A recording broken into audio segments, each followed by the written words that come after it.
Radio Espial is a series of podcasts brought to you across the internet by TIPM Media. Presented by investigative journalist Mick Rooney, it covers a host of topics from international media, publishing, aviation, and technology. Thank you for listening to this podcast today. You're very welcome to Radio Espial 2019, brand new season, episode 11. Let's take it away.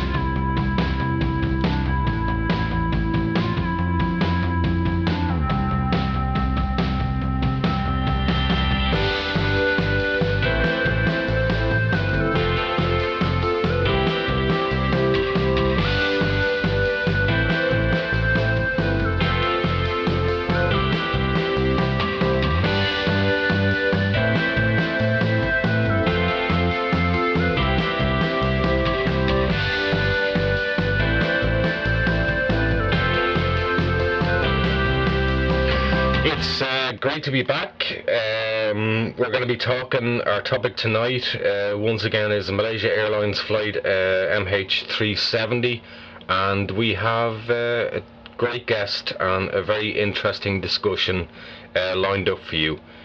Talk to you about that in a second.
For the very first time, you're very welcome. Our guest tonight will be Kristyna Pokorna.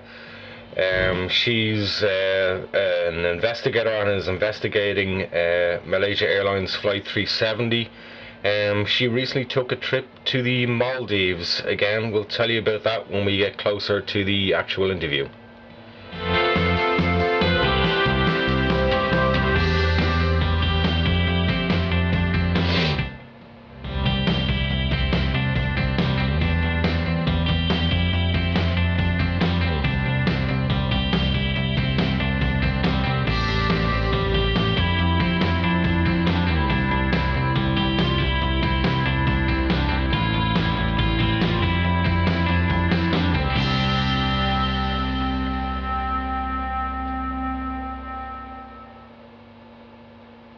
Okay, it's great to be back for episode 11.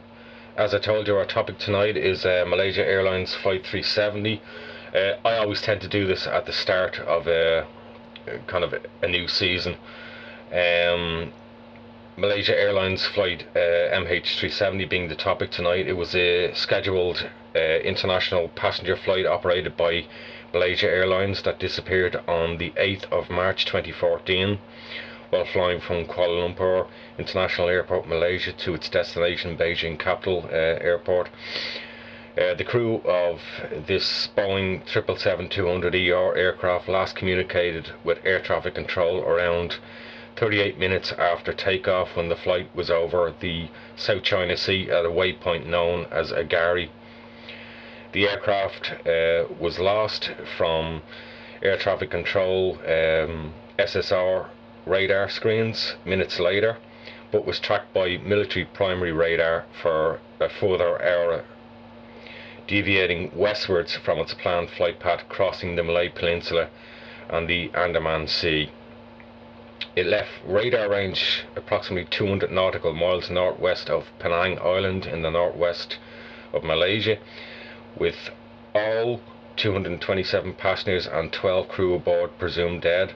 The disappearance of Flight 370 was the deadliest incident involving Boeing 777 and the deadliest in Malaysia Airlines history, until tragically it was surpassed in both regards by Malaysia Airlines Flight MH370 4 months later. The search for the missing airplane, which became the most costly in aviation history, focused initially on the South China Sea and the Andaman Seas. Before analysis of the aircraft's automated communication with an Inmarsat satellite identified a possible crash site somewhere in the southern Indian Ocean. Several pieces of marine debris, confirmed to be from the aircraft, washed ashore in the western Indian Ocean during 2015 and 2016. To date, more than 30 pieces of suspected debris, some confirmed, some not confirmed, both external and internal, have been recovered and analysed by the Annex 13 Safety Investigation Team. 2 official subsea searches have been undertaken by Fugro and later Ocean Infinity over the past 5 years, covering almost 250,000 square kilometres of the Indian Ocean.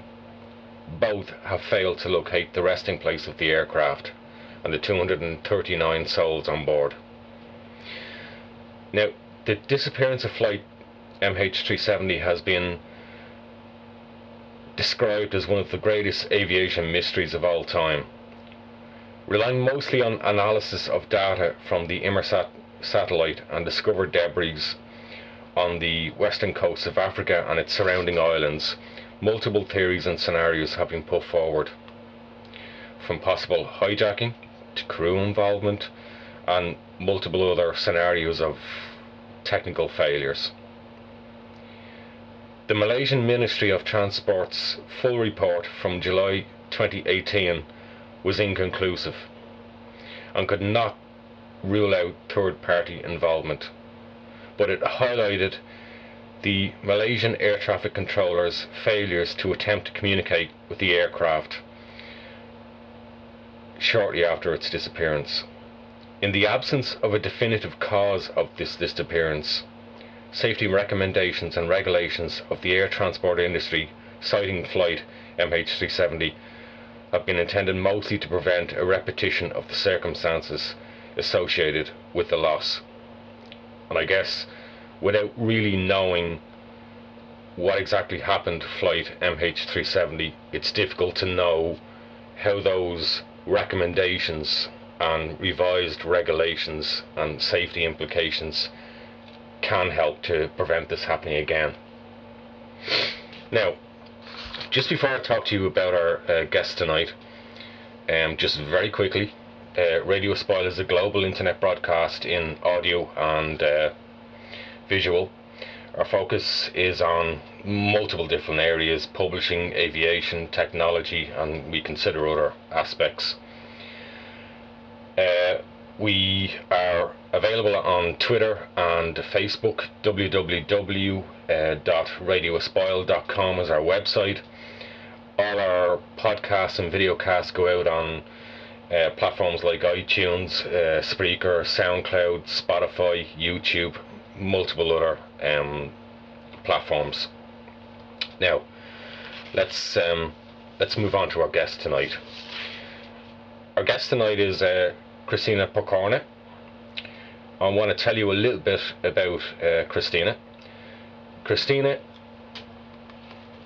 is from the Czech Republic, an IB diploma student with a variety of interests ranging from natural sciences, biology, chemistry, astronomy, to aviation safety, travelling, and art for children. She started her career as an artist at the age of 11, when she wrote and illustrated a children's book and was featured on a popular TV show which won her the 2014 Golden Nut Award for Talented Children. She went on to develop a children's fable comic about science for a magazine. She won a scholarship for a CTY summer program at Princeton. However, ultimately she decided instead to undertake a course in biotechnology at the Roger Williams University. Kristyna Pokorna speaks 3 languages, Czech, English and French, and has attended theoretical courses for ultra-light flying. At a young age she developed an interest in aviation safety. She had studied the case of missing airlines flight MH370 for the past 5 years. During that time she has accumulated contacts with volunteer specialists from all over the world who work in their free time to help solve the mystery of MH370. In February 2019, she travelled to the Maldives to interview eyewitnesses who reported seeing a low-flying aircraft consistent with the airline livery of MH370 on the morning of March the 8th, 2014. Now, I think the next thing we should do now is go and talk to Kristyna.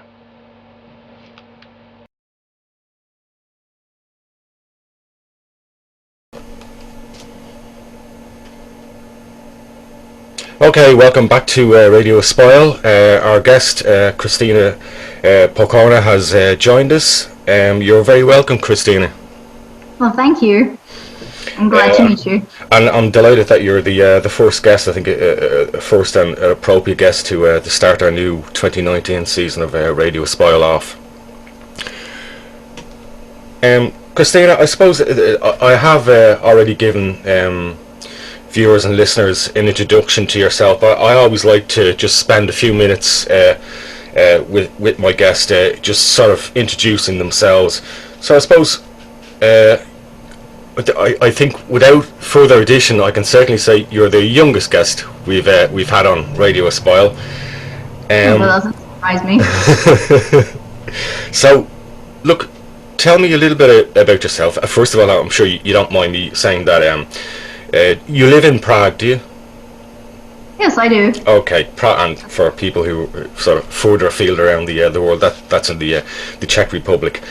Just tell us a little bit about yourself growing up. What sort of interests you had, what you got up to, what you did, studies, that kind of thing. Well, I think in here it's relevant to say, to focus only on aviation, because I do a lot of things. I understand that, and again, just for the guests, yourself and myself have known each other for a little time, not a huge amount of time, but for a little time. We've known it since probably last year.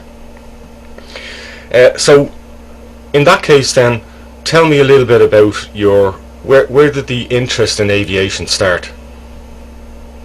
Well, I would say I've been traveling since I was a little kid. I think my first travel on an airplane was when I was only a few months old, probably, or less than a year, definitely.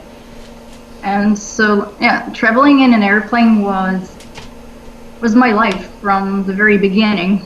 But when I was 8, perhaps, or 9, I found this great TV series called Mayday Air Crash Investigations.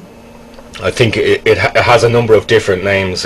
People might know it as, I think, is Australia Air Disasters, Air Crash Investigation, I think, in the UK and a lot of European countries. So people might straight away know it. But I think, yes, in Canada, it's a Canadian-made program. In Canada and the US, it's Mayday. Sorry, go on. Yes, some people label it as one of the greatest series, documentaries ever recorded. I would also say so. And yes, for some reason, when I was a little kid, it totally pulled me in. I found it so interesting. I mean, talking about such hobby was strange, because a lot of the other people, yeah, and it's okay, can you stop talking about that? You've been talking about that for the last half an hour. So that's I said, yeah, it's what I love about young people getting into this general subject, whether it's Malaysia Airlines or just generally the aviation industry, it's great to see young people getting involved in it, because it's not necessarily something we associate with a lot of young people. A lot of the people I know who've sort of from many years got involved in aviation at some level, whether it's just simply an interest in reading about it or watching documentaries on it. They tend to be, shall we say, in more mature years, that sort of geeky sort of idea of the plane spotter kind of person. But certainly I agree with you. I think I'm seeing an awful lot more young people getting involved in this area and just having a general interest in it. So anyway, that's what got you into aviation. I suppose let's really push into the program itself. Now that leads us to, okay, so you've had an interest in aviation. How did the interest in Malaysia Airlines MH370 come about? On sort of taking you back to that time, because that would have been 5 years ago for you. Well, for all of us, but 5 years ago for you. Well, perhaps it is interesting to say what I was doing on that day. Actually, the 8th of March 2014, yeah, is my mother's birthday.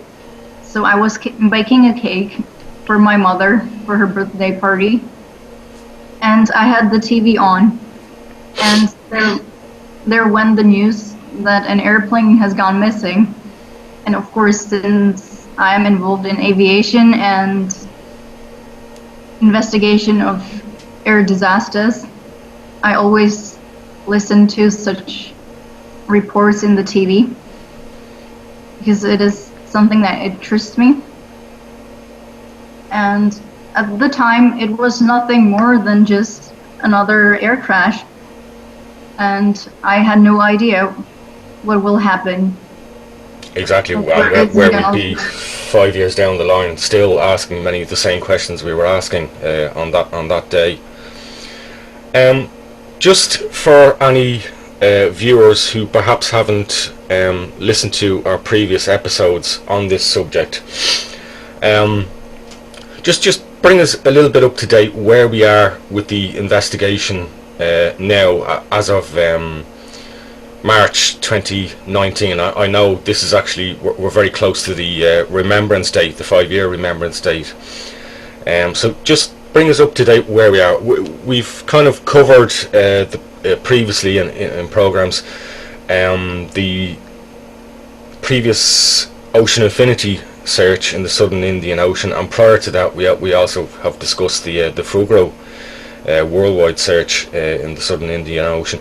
So just bring us up to date where we are. Sort of personally for me, I kind of think we're in a sort of static situation with the investigation at the moment. There appears to be no momentum at the moment. Well, since the official search officially ended in 2018, and the matter was somehow closed by the publishing of the final report. Or well, the full report, as they refer to it as. Yes.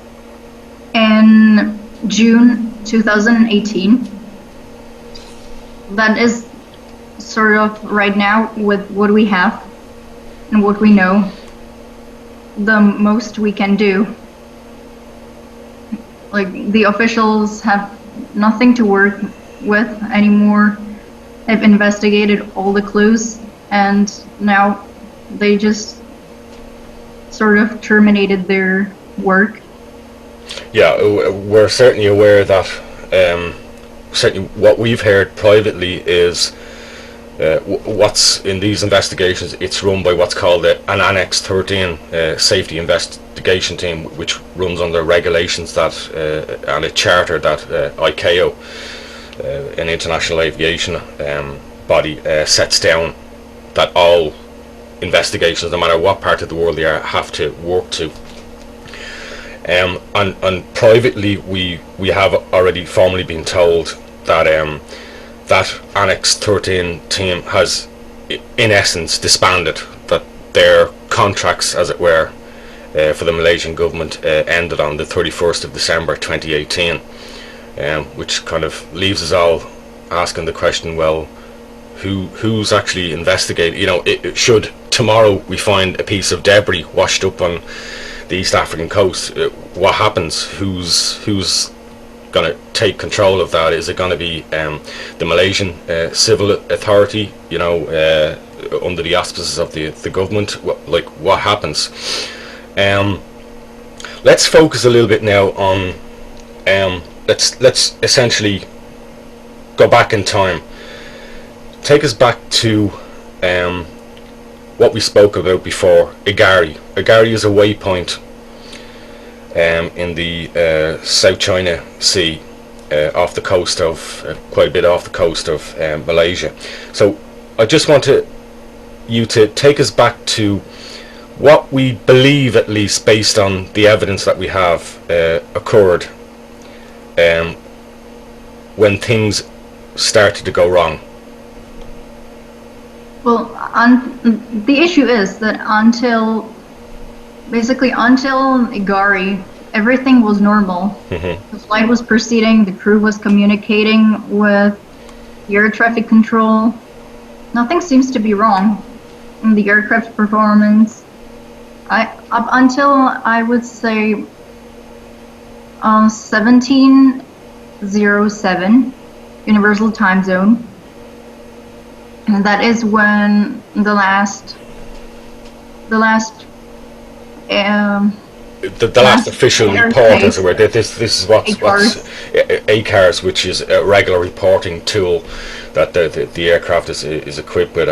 Generally, it sends a report roughly. I think it's usually once the aircraft noses into the air, there's one sent, and then it's about half an hour later, which, as you say, was around 1707 UTC, and that report Malaysia was Airlines sent. And sorry, go 30 ahead. minutes, you said.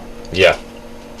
Yes, this is an automatic report which the airplane sends to the airline's headquarters about the air, and it contains information about the aircraft performance, such as altitude, speed, the fuel remaining, and also some possible defects. So yeah, if there's a defect or a problem with the plane, that's usually prompted in a message in that report as well. That's sent. That, look, you know, there's an engine that's showing a slight overheating, or, you know, something. It could be something minor, but it's flagged. Yes. So the crew, technical crew of the airline would be alerted and would be ready to fix the plane as fast as possible to return it to the service. Now, after this report, the crew, everything was still going normal. We do not know if the ACARS was working afterwards. The next report that was supposed to come did not come, so we know that. Yeah, we didn't get a report at 1737 UTC as normal, which should have been expected. However, just talk us through just in and around from 1719 UTC. That's when things started to go awry. So just talk to viewers through what was happening then, or what may have been happening then. Well, the first thing that was abnormal happened at 1719, which is the point where the crew lost communication, or that was the point where the communication between the ground and the plane was lost. It was at the point where, on the handover point, which is a moment. For people, this is where an aircraft essentially is traveling through control areas of control from one air traffic control center into another, and this was, I think it was Lumpar control was essentially handing over to Ho Chi Minh. Yes, this is the famous sentence. Yeah. That half of the world now knows. Good night, Malaysian 370. Yeah, contact Ho Chi Minh on 120.9. And after that, in 2 minutes, between Igari and another waypoint called Baitot, the aircraft suddenly veered off course, made a really sharp turn to the left, and went heading for, or it seems to be heading for, the island of Penang. That's on the west coast of Malaysia, essentially the other side of Malaysia. So essentially the aircraft appeared to be travelling not back to Kuala Lumpur airport where it began, where it took off, but now essentially it was travelling directly west across the Malaysia Peninsula. Yes, and on the island of Penang there is an international airport with a runway able to support a Boeing 777, and that airport is actually, I measured it, and it's actually closer to, the airplane was actually closer to Penang than to Kuala Lumpur. Yeah, I suppose the important point there is, in the event of something being wrong and the crew making a decision, Penang is often used as a diversion. Yeah, it will be probably one of the first diversionary airports, you would think, because obviously they're at 35,000 feet. They can't just suddenly come down to any airport they're passing directly over. So that would have been the natural diversion, rather than to take slightly longer and travel back to Kuala Lumpur. Yes, and in the safety investigation report, the NX 13 team determined that this first turn at the Igari waypoint was made manually.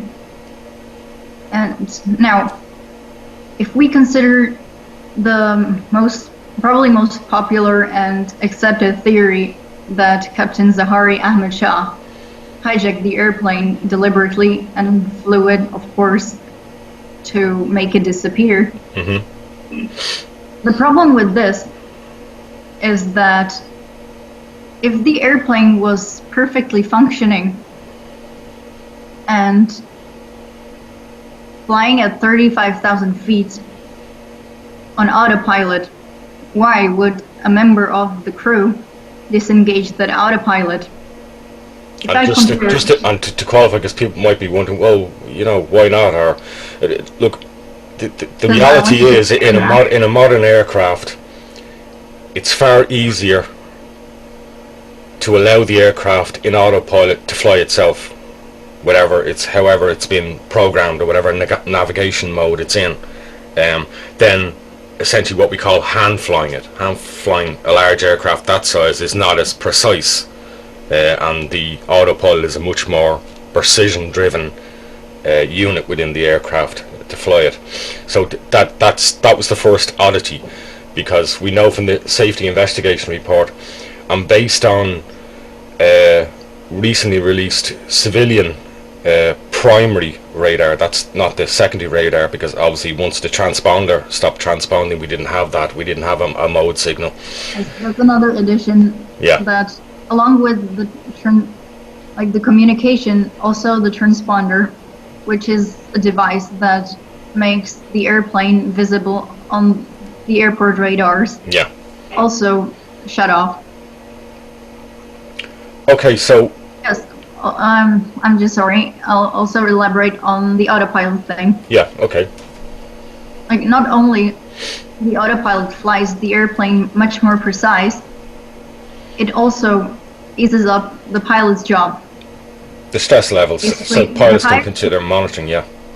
As the higher the airplane flies, the thinner the air is. Yeah. And the more difficult it is to keep the airplane on course and keep it under control.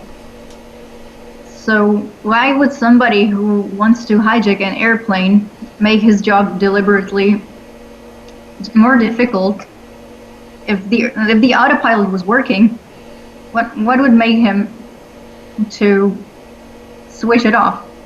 It's like if you stole a car and you were captured by police, you were being chased by police, and you took a scarf and covered your eyes and tried to drive blind. Mm-hmm. That would have you would have no reason to do that. No reason to do that, and it would just make your job harder. I suppose the other point, I think, when people suggest there's a nefarious element, be it pilot hijack or somebody else hijacking the aircraft, probably taking the aircraft across Malaysia, passing over military covered areas, would not be the cleverest thing to do if you wanted to hijack an aircraft, and particularly start pointing it towards countries like Thailand, Indonesia. You're really, I suppose the best way of describing it is, if you want to steal a car, you're not likely to steal a car that's parked outside the police station, and it's a little bit akin to that. And I suppose going to the discussion we're having on the autopilot, you know, if you're going to hijack a plane, why on earth, and you're the pilot, why on earth would you make things so much more difficult for yourself? Because you're the one in control. That's another point. If an experienced pilot was about to hijack an airplane and make it disappear forever, I mean, Malaysia is much more closer to the Pacific Ocean, which is way more larger and more isolated than the South Indian Ocean. I think the first option would be to fly the airplane into the Pacific, which was basically just around the corner. Essentially, fly it northeast, east to northeast. Yes, if flying it east instead, you would get to the Pacific Ocean right ahead. You'd be flying it more towards the Philippines and out into out into the Pacific Ocean, particularly as this is so early on the flight. Okay, so we don't believe that happened. What we believe happened is the aircraft travels across the Malaysian peninsula. Most experts have generally now accepted as well that the aircraft was not under autopilot, that it was being hand flown. We can tell that from, I think there's about 38 data points we have from civilian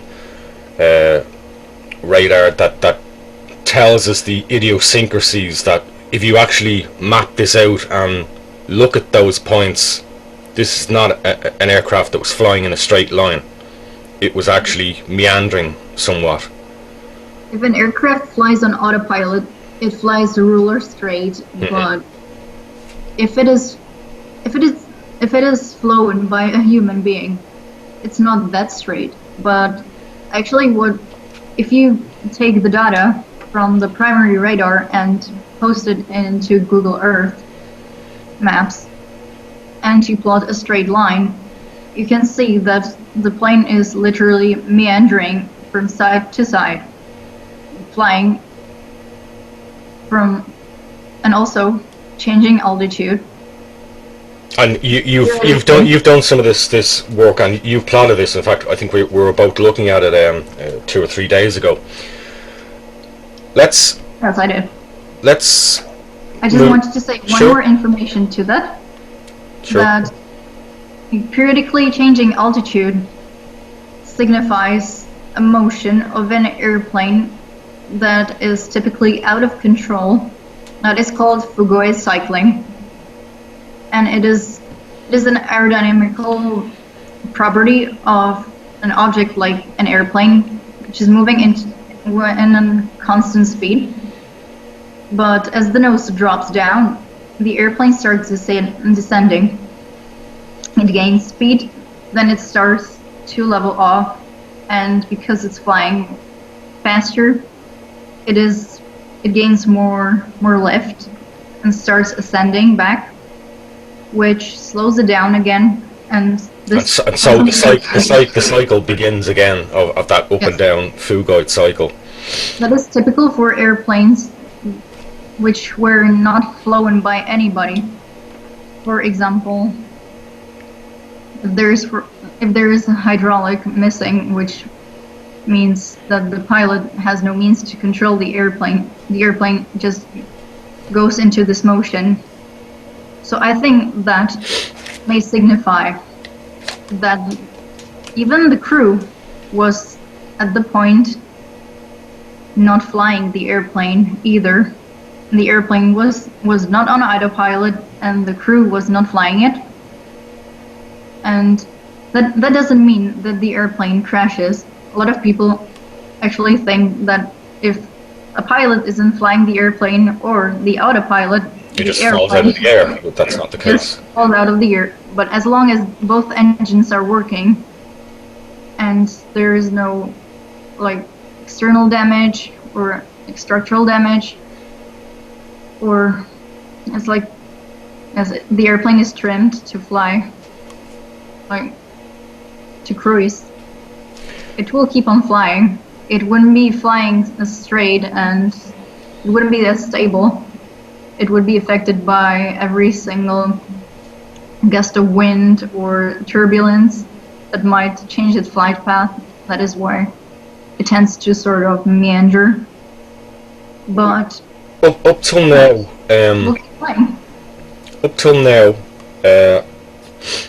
formally, officially, the Malaysian military, although they've given us diagrams, interpretations of the points that they believe they picked up the aircraft on their primary radar, military radar.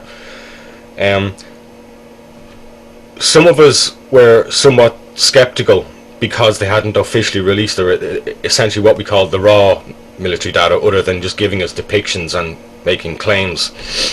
However, last year we got, 2 years ago, when the Royal Malaysian Police report was leaked to me, what we got was the first serious corroboration that yes, indeed, the plane did travel back across the Malaysia Peninsula, and that was because a phone registered to the first officer essentially pinged a telco ground tower, communications tower. Now, that doesn't mean there was a call. That just means essentially the way your mobile phone is constantly, if it's switched on, it's constantly pinging and looking for a network signal. And very briefly, for a second or two, the first officer's phone was pinged by a telco communications phone tower. So that kind of corroborates that the aircraft certainly did appear to travel in the direction of Penang, because that's was at Penang. Yeah. Now let's try and move on a little bit quicker. We're at Penang, and Penang, just for people, it's not actually part of the mainland. It's like Penang Island. It's slightly to the off the west coast of Malaysia. So we know that the aircraft is somewhere south of Penang Island, and then something happens. Then the second turn comes. Yes. Now, if you take a look at the turn, though, the turn is very different to the one at Gari initially. At Gari, yeah, the first one, because it has much larger diameter, and as the plane is turning, I think even for like 10 minutes. So the question is now whether this turn was made deliberately or by atmospheric conditions, which is also possible. It was first my hypothesis, and it was confirmed by airport safety authorities that also think that that might be the case, because that turn took the airplane about 10 minutes, which is That's an unusual. If essentially we go back to the scenario, the more nefarious scenario, why would someone who's going to make an aircraft disappear? Well, first of all, why are they even flying it on autopilot? But okay, let's go with that. They're not flying it, they're hand flying it, they're making things more difficult for themselves. And then they decide they're going to make a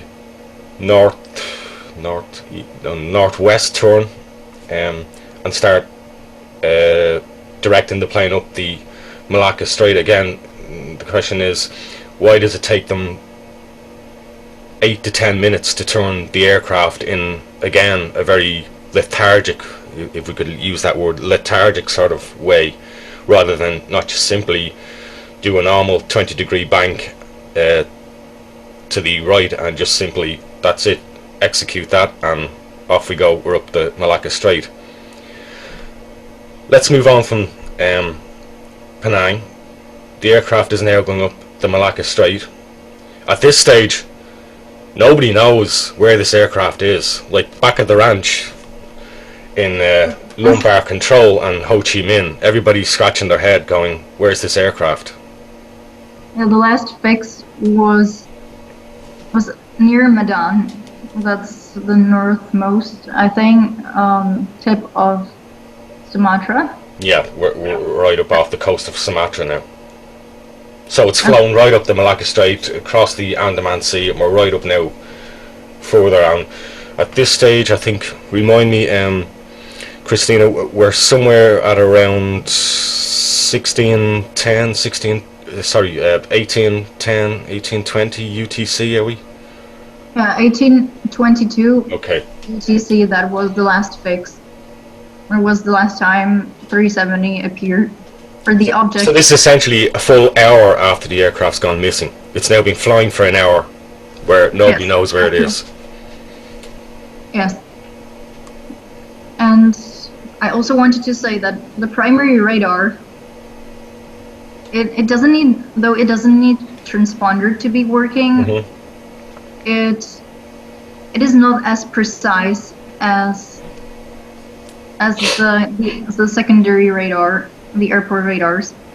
All it can do is paint a position, and it can't even say this is this aircraft. It only says, like, sends waves that bounce off objects and reflect back to the station. Yeah.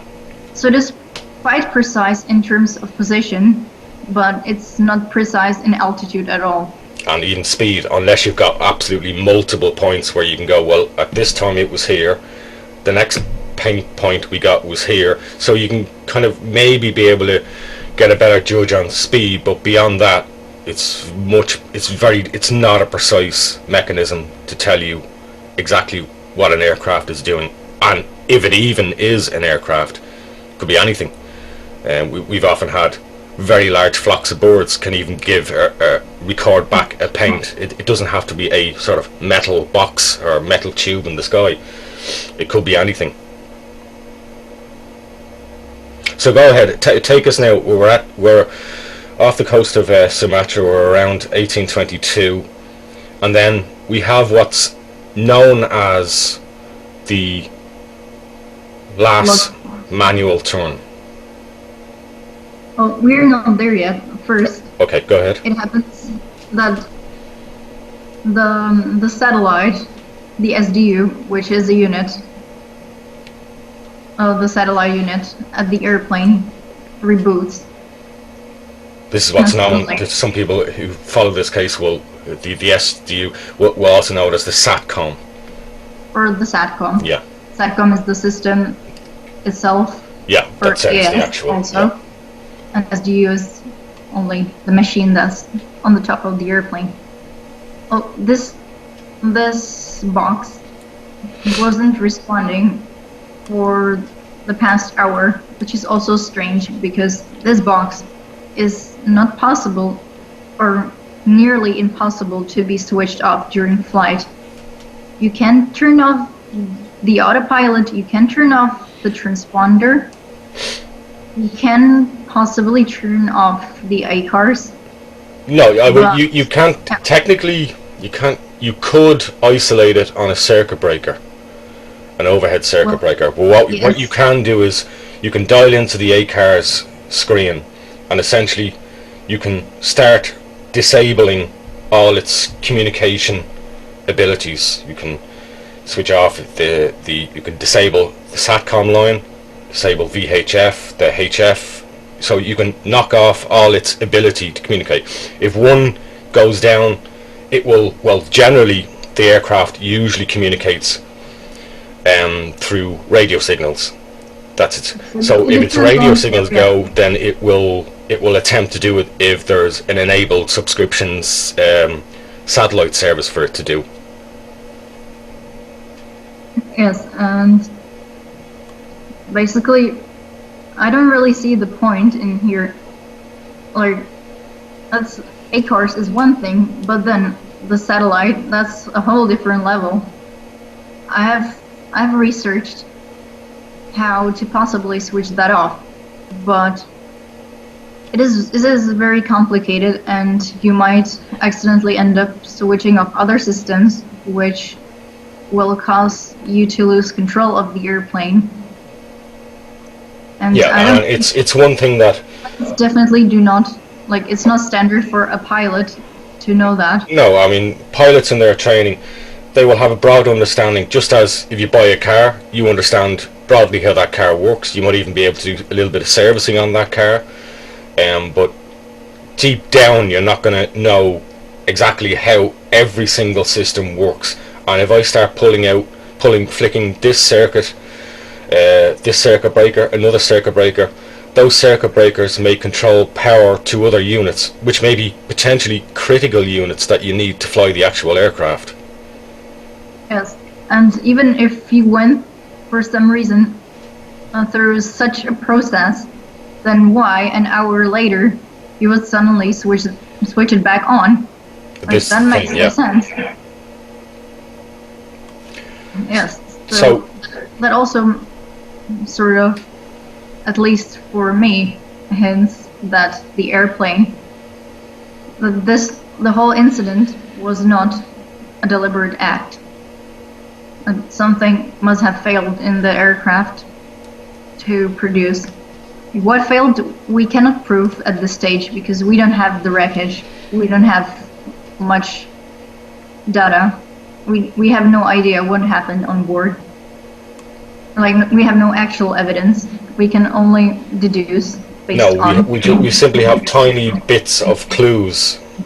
Yes. And you can't isolate any one and place an assumption on it without looking at everything as a whole. Okay, now let's get to the third turn. Yes, let's deal with that, and let's try and just move a little bit quicker on because we've a lot to get through. Yeah, I know. I'm sorry. Yeah. Okay. Yes. So the third turn. So the third turn. Well, that one is the most tricky of all because the first two turns were seen on radar. Yes, both of them were watched on the primary radar, but the third turn, we have practically no evidence that it happened. It was only concluded based on the Inmarsat data. And yes, mathematicians concluded that, and then derived those 7 arcs as the airplane proceeded.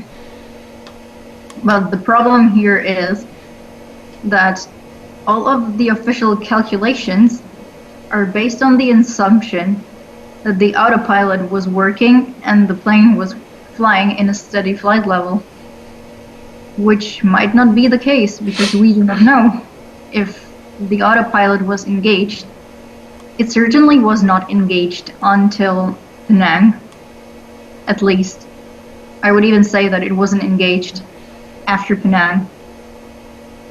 And who wouldn't switch it off then? We don't know if if the pilots were incapacitated, then the plane would have just, nobody would cause it to turn by some almost 90 degrees, I think. I'm not sure.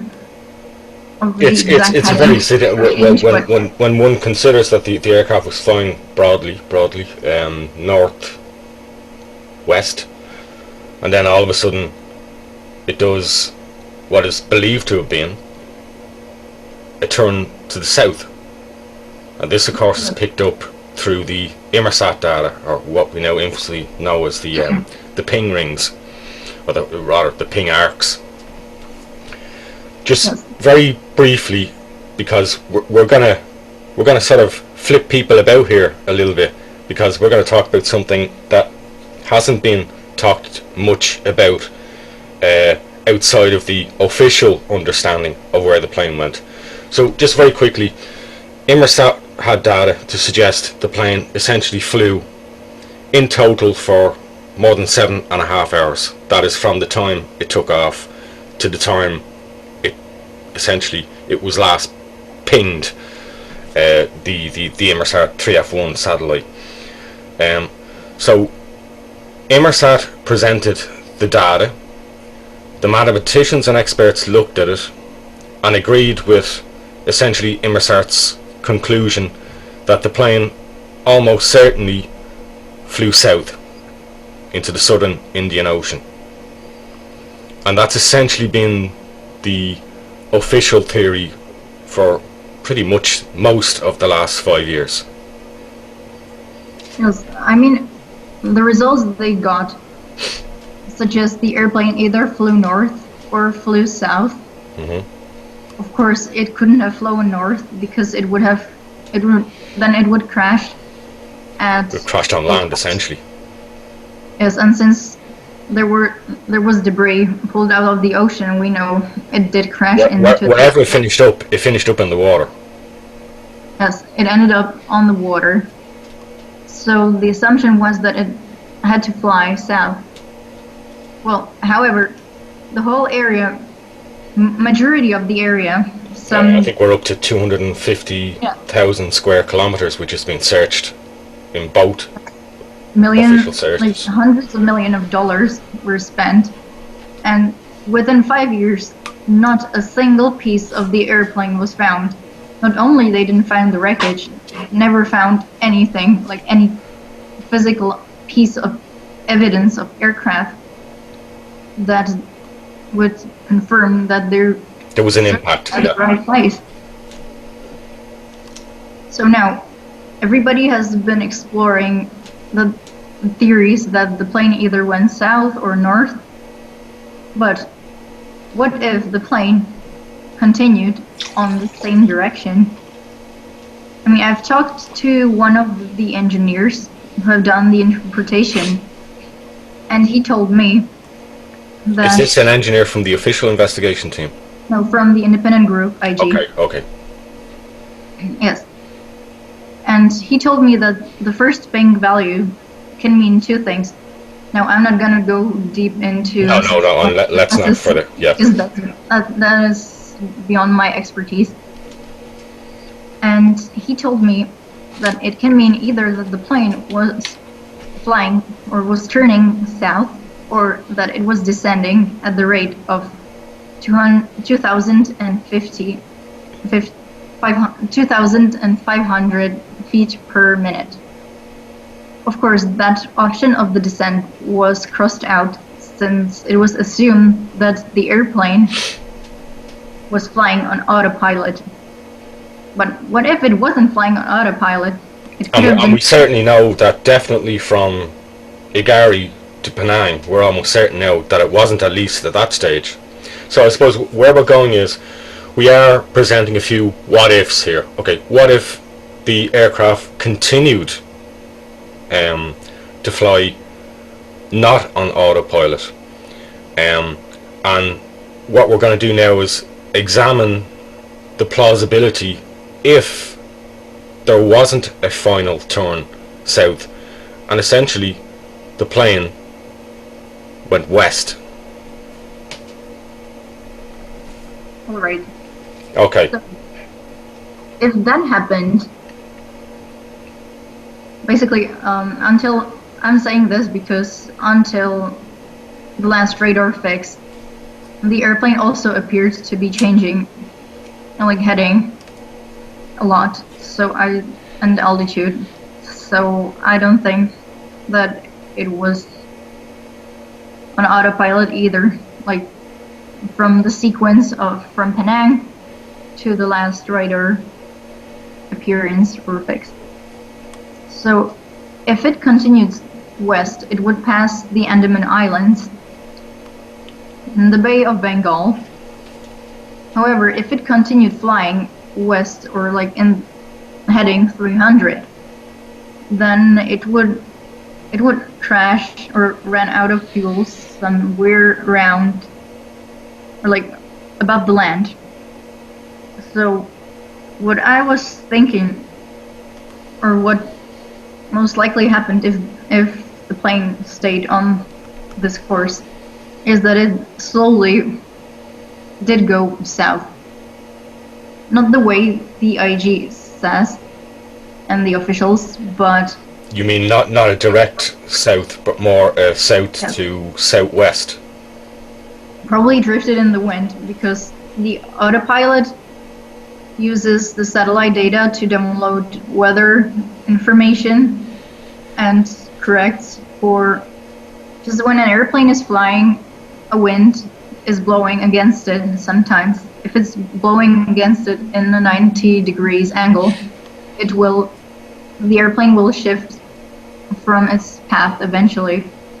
And autopilot prevents this, but if the autopilot was not engaged, the airplane would drift in the wind.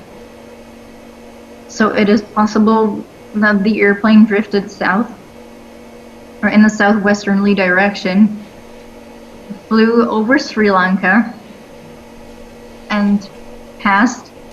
Then it would pass over the Maldives. Yeah. Since I found a hole in the radar coverage at Sri Lanka, at the north of Sri Lanka, there is a passage which has no radar coverage, and that is exactly in the path of the plane. Now let's try and move on. We know in the initial days after the aircraft went missing, while everybody was over searching in the South China Sea and then the Gulf of Thailand, the Bay of Bengal, the Malacca Straits, meanwhile we know of officially up to about 21 people in the Maldives Islands reported an unusual, large, low-flying aircraft which seemed completely out of the ordinary for them, and they reported that on the morning of March the 8th. So moving on, just talk to me a little bit about that, and I want to get more as quickly as we can into your recent visit, because although those eyewitnesses have been interviewed many times by Australian, French, UK, American journalists, and they made police reports, they reported to the civil Maldives authority, you took the task of going out a couple of weeks ago to the Maldives yourself and decided, I'm going to interview these witnesses again and perhaps ask them a lot more probing questions that maybe should have been asked at the time but weren't asked at the time.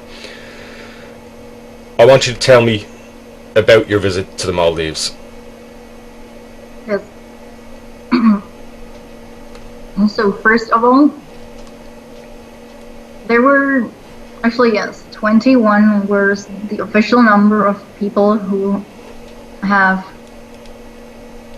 made a report that they saw this airplane. Now, what happened afterwards? They made police. They went to complain to the police about this, and then one of the witnesses connected or like asked himself, like, could it be this Malaysian airplane? So that is how it started. Because of course, slowly but surely, of course, this was becoming global news at the time throughout March the 8th and March 9th over that weekend in 2014.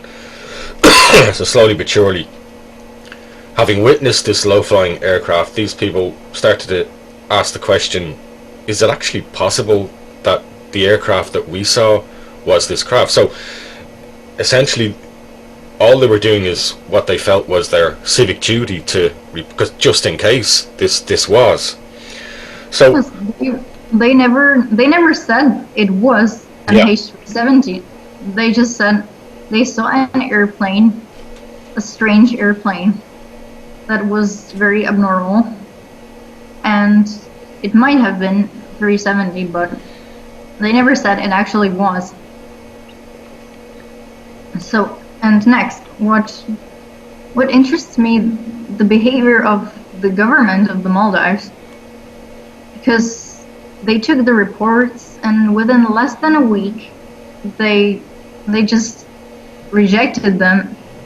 They publicly told the world that these people are lying, and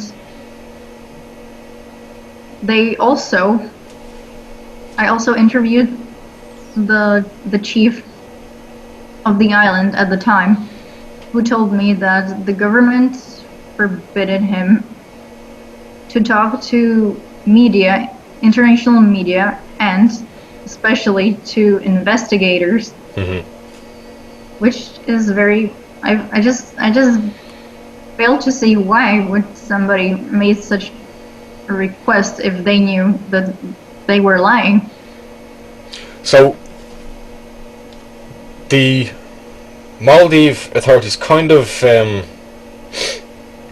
they kind of were betwixt and between, really, in what the official line was. Initially, their approach was, no, look, all these eyewitnesses, they're lying. They couldn't have seen any aircraft at all. Then about a week or two, in fact, it could have been even more than that, 2-3 weeks later, the Civil Aviation Authority announced that, oh, actually, hang on a second, maybe they did see an aircraft, and actually, we think we know what aircraft it was. It was this propeller driven aircraft called a Dash 8. And Malaysia Airlines. Yeah, and basically, that we're fairly sure now that that's what they saw. And I suppose for a lot of journalists at the time, and we know of some very significant journalists who just said, oh, that's great, we'll report that, okay, that's all sorted out now. But then people like Blaine Gibson, yourself, and many of us started asking, hang on a sec, okay, fine, but show us the evidence that it is this aircraft. Now, take us from there, what we started to discover. Yes, basically, Mr. Blaine Gibson went to the Maldives prior to me in 2016, and he acquired records from the Malay Air Traffic Control database from that day, and found out that there was no such flight at the time, and that the Civil Aviation Authority made it up, which I also find pretty surprising. Like, why would they lie?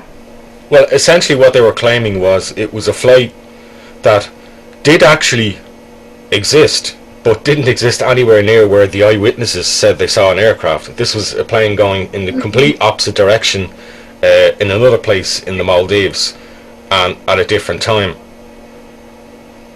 which left us all, well, why are they claiming it's that?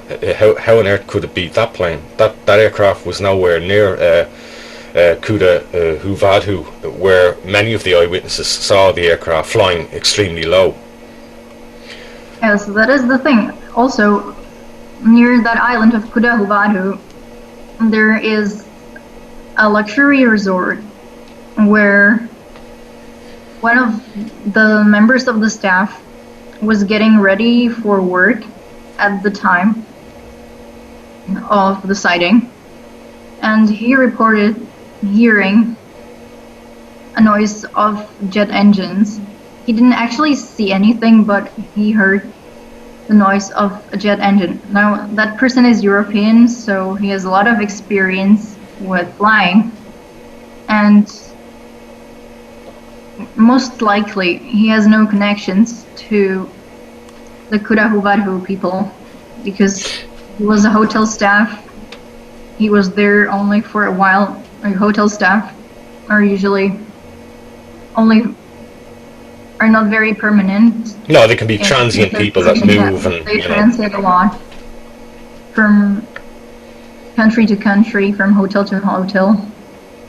So I would call that an independent person who also confirms hearing a jet flying over the island.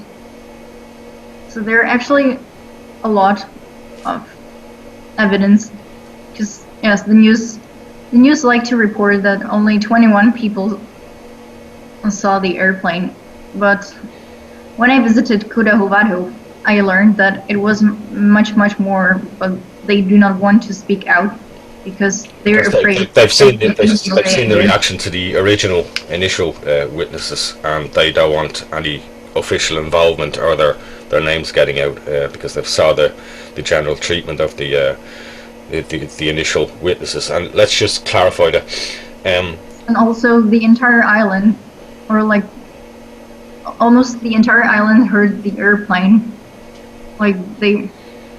Because people were asking, like, if there was this giant airplane flying over the small island, more people should have seen it or hear it.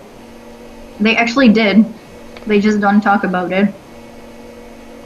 So yeah, that's what I want. These eyewitnesses, initially it was kind of, and we've seen similar with fishermen in the Malacca Straits. I think even off the coast of Sri Lanka, there tends to be an attitude of, oh look, these people, they're just humble fishermen, and they're sure, what would they know about aircraft, and they're mistaken. There's been a perception, and a bad negative perception, of those 21 witnesses, that somehow they're stupid, they're not well educated people. That's not what you found at all. Actually, I think that the worldwide news, which reported this, misinterpreted. Of course, at the Maldives, like, majority of people go fishing, so they are technically all fishermen, but they, like, as they're not professionally, like, many of them are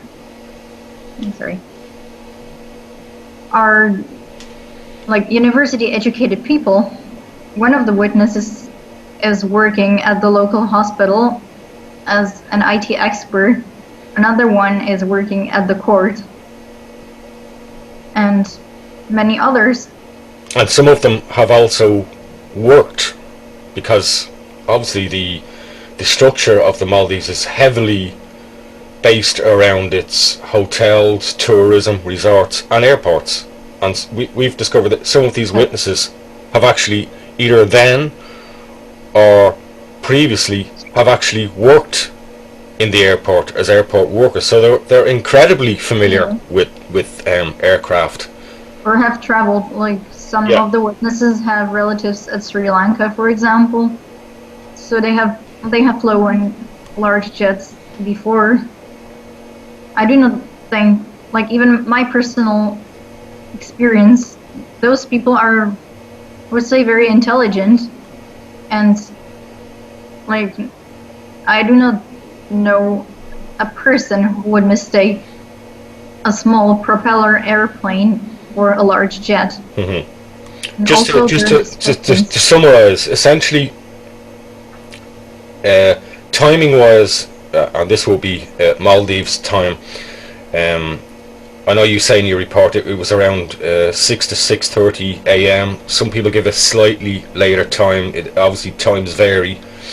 a low-flying jet about, they describe it as 5 feet long. They're essentially visually talking about an aircraft that they see in the sky, and that's their interpretation of what they're seeing. And they estimated it was at about 1,000 to 2,000 feet, producing a lot of noise. It had, its engines were wing mounted, essentially on the wings. They didn't report propellers. They know the difference between propellers and jet engines. Some did, some didn't. Some mentioned colours. Talk to me about that. Yes. Sorry. Well, not all of the witnesses, of course, saw the airplane from the same angle and direction. Like, imagine the situation. It was early morning. Not that many people were. Most people were just doing their chores at the garden, talking to their family members, doing normal everyday things you do in the morning, putting washing out, on the way to work, whatever. Laundry, so on.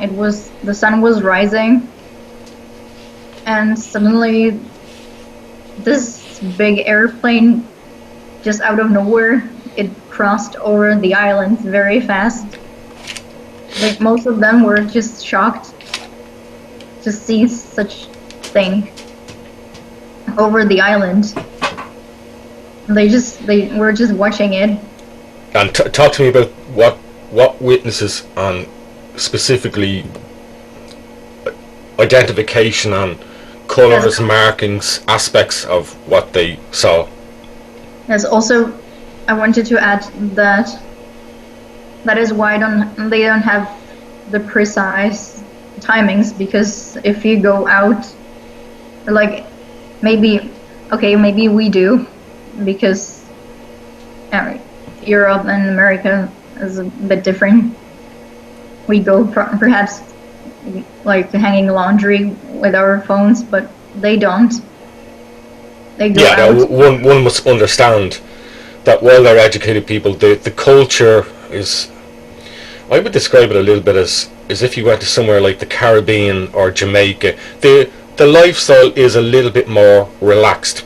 You know, this isn't like a bustling New York City if a plane flew over, or London or Paris, you know, a low-flying aircraft, where suddenly, you know, within 2 minutes you've got tweets, you've got Instagrams, you've got people Facebook. Oh, look at this picture I took. Look at how low this plane. You know, that isn't the culture in the Maldives. People don't go around with a mobile phone constantly, you know, attached to their hip. Like, perhaps, I mean, times change, so perhaps now. Of course, and that was 5 years ago. But back then they didn't. Like, most of them. I mean, if you're in your home, on your garden or courtyard, you don't necessarily carry don't bring your mobile phone out with you, yeah. So that is also why, and it was really fast. They were staring at the airplane. I think that's the other important aspect that probably hasn't come through with an awful lot of the reporting on this. This wasn't like they watched the plane for 5 or 10 minutes. In some cases it was 10, 15, 20 seconds, 30 seconds, because it was so low. It was really fast, and before they would go inside the house, get their phone, and go back, the plane would be gone. So that is the impression I got. They just didn't have time to take pictures of it. As okay, well as Kristyna, I want to try and move us through, because I'm conscious of the time as well. Let's okay, I'm going to ask a few bullet point questions. First of all, so don't take me there. I'm going to start talking about the colors now. Okay, sorry. Okay, let's do the colors. Okay. Well, now we have to realize that if you were watching an airplane from the bottom, and it has, like, the Malaysian Airlines planes, they have the stripes and everything. They have it basically on the upper part of the fuselage. And a lot of the witnesses saw the airplane right from the bottom. They saw the belly, which is just gray, which is what they reported. And also, the sun was rising. Like, it was sunrise, so... So some of the eyewitnesses now, they didn't all report silver or a grey underbelly. Some just refer to it as it was generally a white aircraft. Probably the most distinctive thing that struck them was this was a large white aircraft. Some reported. What shocked them is that it was very noisy. It was flying from a direction that, unlike normally, they see no airplanes from. It wasn't. One of the people stated that it was not flying in a particular direction. It just seemed to be flying wherever. It was very low and it was very big. And yes, it was very unusual. Like, significantly, none of them report that. It had. They didn't say it had landing gear down. They didn't say there was wheels or anything like that engaged. And that's what you would generally expect from an aircraft traveling at that height. That, well, this aircraft must be about to land. So where's the landing gear? That is another point that you brought me to. If an aircraft this big is flying so low, actually one of the inhabitants of Kudahuvathu is a pilot for the Maldivian Airlines, and he estimated the height of the airplane because he's a pilot, so he knows. He said like 1,000 or 2,000 feet, which is 300 meters approximately. And large jets do not fly so low if they're not about to land. There is a law, or like there are flight rules, which usually they're called minimum, I think it was minimum altitude, minimum permitted altitude, which I'm pretty positive is much higher than just 300 meters, or it certainly would be. 1,000 feet. Yes, and the nearest suitable airport where a large jet can land is either Malé or Gan, south of the Maldives. But that's still some 400 kilometers away. So the airplane should be way high up in the sky. But now, this airplane was flying so low, and it didn't have its landing gear extended, so no matter if it was 370 or not, it was violating the law. So it was abnormal in every way. It's just dangerous to fly a large jet in such low altitude.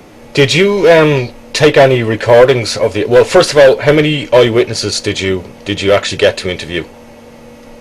I personally interviewed, I think 5, yes, 5. Okay. And did you take recordings of those interviews? I didn't take recordings, but I prepared myself like bullet point sheets or questionnaires. You took notes, yeah. Questionnaires. And I took notes on everything they said. And what is interesting that, because some of the witnesses didn't speak English, so I took the Vehe translator from Malay. It was a woman from Malay who had nothing to do with the witnesses or the case. And she didn't know anyone at Kudahuvathu and never visited Kudahuvathu. And on the way back, she actually told me herself that she thinks that these people are not lying. Mm-hmm. So I guess that is an independent opinion. She got first-hand experience. It was interesting to hear. Now, after you interviewed the witnesses, when you got home, when you got back to the Czech Republic, you began working on, I suppose, and correct me if I'm wrong, broadly what we call it is essentially looking at Google Maps, looking at the island of Kudahavadu, and trying to plot where this aircraft came from, what kind of broad direction it was flying, and where it might have ultimately, wherever it was going, where was it pointed, where was it going. So just broadly tell us a little bit about that. Actually, as I said, MH370 could have not, if it flew west, it could not have constantly headed for the same heading, because it would then go down on land, which didn't happen. Because this aircraft was essentially approaching the island broadly from the northwest, traveling in an opposite direction. Yeah. But actually, where the plane, when I plotted the flight path and also connected with the radar gap at Sri Lanka, it would pass first Maldives at the north, and then it would possibly return and get above the island. Like, the airplane was unstable laterally, so that is also the problem. Like, we cannot predict where the airplane went, because there was no pilot in the cabin controlling the airplane, and no autopilot. The plane would just go back and forth wherever it wanted, based on the wind and etc. The flight path would be unorganized, would have no particular direction, and the plane would just be flying wherever it was taken. Yeah. Okay, and you also told me in the extract of the report that you sent me, obviously the most important thing is, because we don't expect every eyewitness to be an expert in what they see. What they see, they report. What they perceive, they see. So you were conscious that it was important to do some kind of, we call it a control test. So I just want you to, I think that's important that people know that the work that you did afterwards then, that essentially you wanted to test what people would recall in a controlled environment where you knew what they were looking at and what they reported back to you, and then compare that to the actual eyewitness statements. So talk to me a little bit about that. Yes, because some people were still like, I was myself interested in what would people, like other people, see if they just saw Malaysia Airlines 370 fly by them like this. So what I did, as a comparison to see whether, like, seeing the Malaysian Airlines plane, what do people like recognize the most, and how it matches up with the testimonies. I generated via an app the Malaysian Airlines airplane, like pictures, and took and set the lighting conditions for the time of the sighting approximately, and took pictures of that. And I showed these pictures, like the details and parts, from different angles, and showed it to different members of the hotel staff that I was staying at. And most of them recognized either the silver or the stripes, and they mostly like pointed out the red stripe, which is interesting because with the blue stripe they didn't notice it at all. at first, or like some didn't notice it at all, and some reported like different colors, like red and blue. Red and purple. Okay, look, I'm now going to ask some questions that probably some of our audience are going to ask you. Just fix your camera there because you're sliding down. Yeah. So I'm going to play devil's advocate a little bit here. Okay, so please don't take me up wrong. And I've had some concerns about the previous eyewitness accounts that were taken, and in particular, not so much the official police reports that were recorded, but rather later by journalists who went there and other investigators who went there. I have a deep concern about the fact that many of those journalists essentially went with the approach of, okay, what did you see? But basically, here's a picture of a Malaysia Airlines plane. Did you see something like this? I have as an investigator and as a journalist, I have a major problem with that, because I feel that you're just reinforcing what you want those people to have seen and identify with. So on your control test, I'm playing devil's advocate, I privately expressed this to you, that I felt that maybe it wasn't the wisest thing to choose a Malaysia Airlines plane, that perhaps choosing a plane with similar kind of colours or logos, or a similar 777 but a different airline, might have been a better control test, and then see what those witnesses recall from that. Because there's now been so much exposure to the witnessing. We know this as independent investigators, that over time people can embellish maybe what they not deliberately, but embellish what they kind of think they saw at the time, and it wasn't actually what they saw at the time, but they've kind of embellished it and mixed it with what other people said, what they saw, because the saturation of this in future weeks was so much that's my main concern with some of the eyewitness reports at the time, that it was almost instilled with them that you must have saw Malaysia Airlines. It must have been a Malaysia Airlines plane, and that's why I have such a concern. And I think it's when you look at all the witness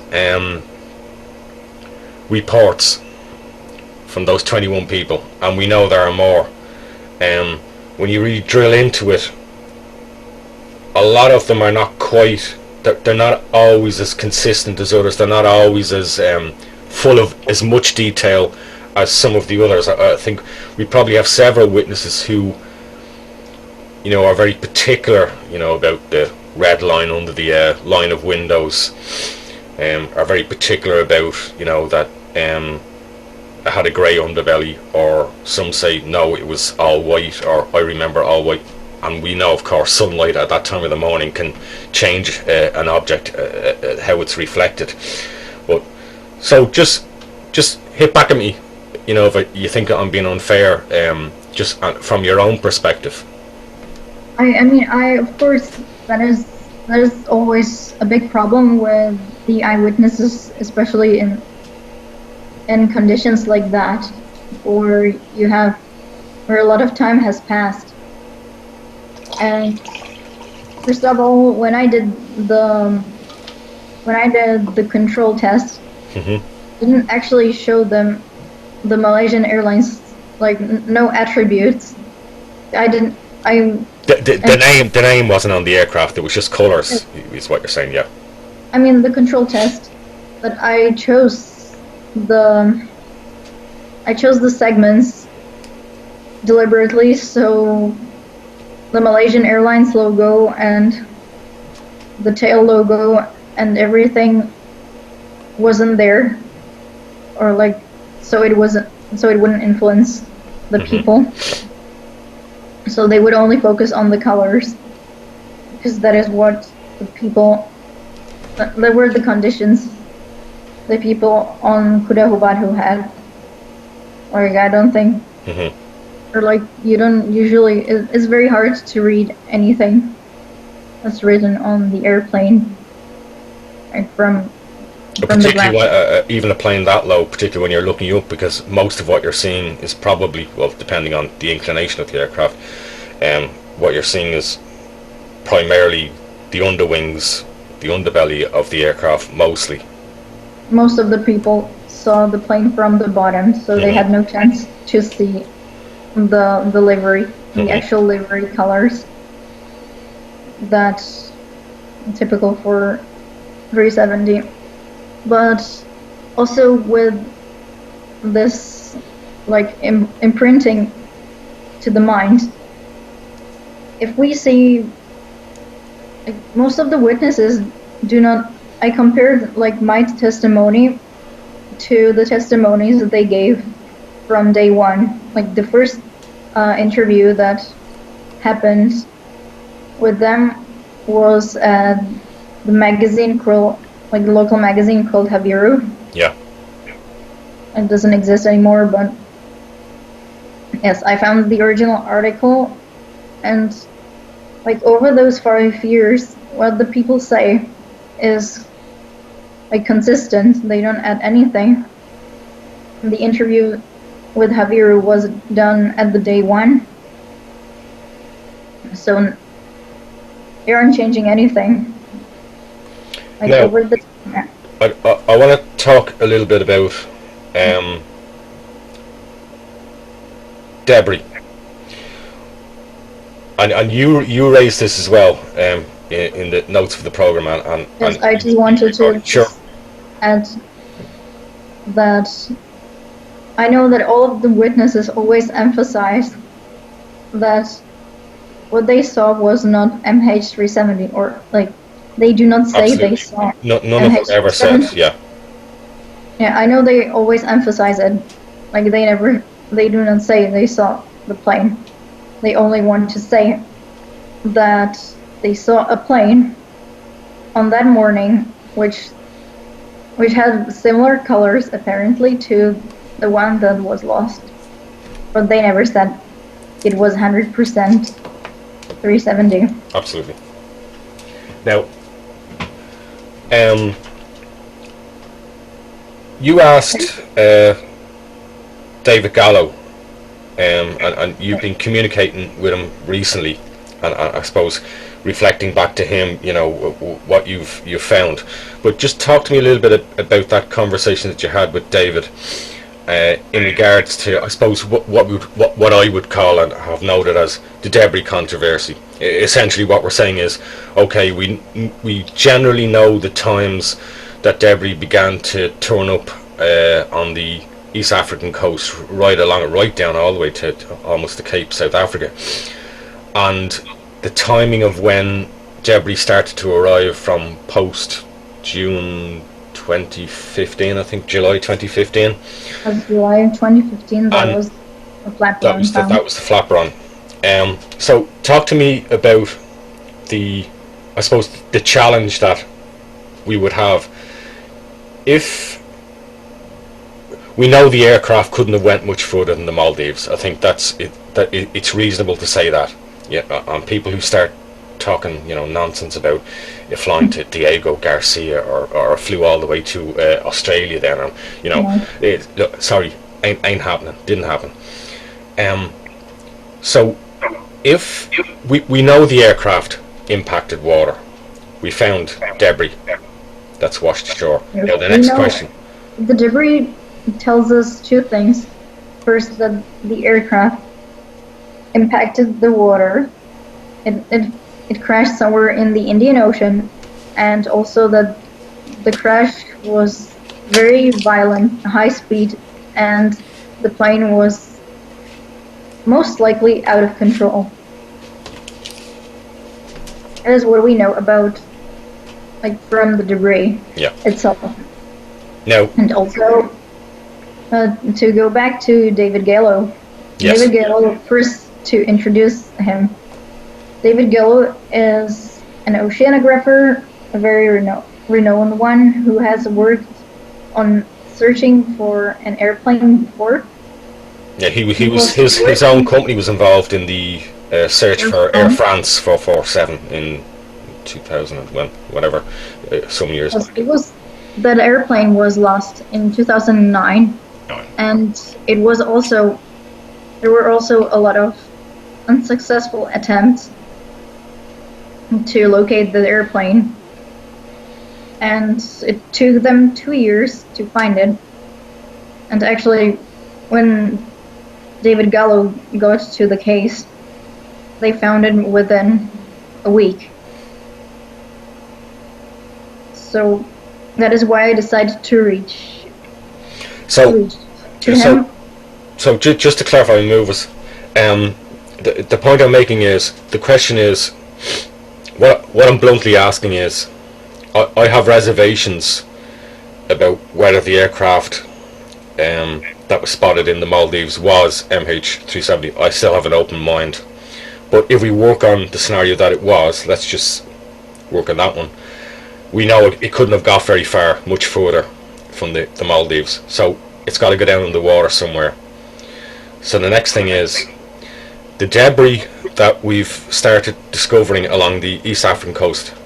My question is, in relation to your discussions with David Gallo, I have reservations as to the timing of that debris and whether the drift flow is consistent with an impact somewhere, we would believe maybe south of the Maldive Islands. So talk to me a little bit around that.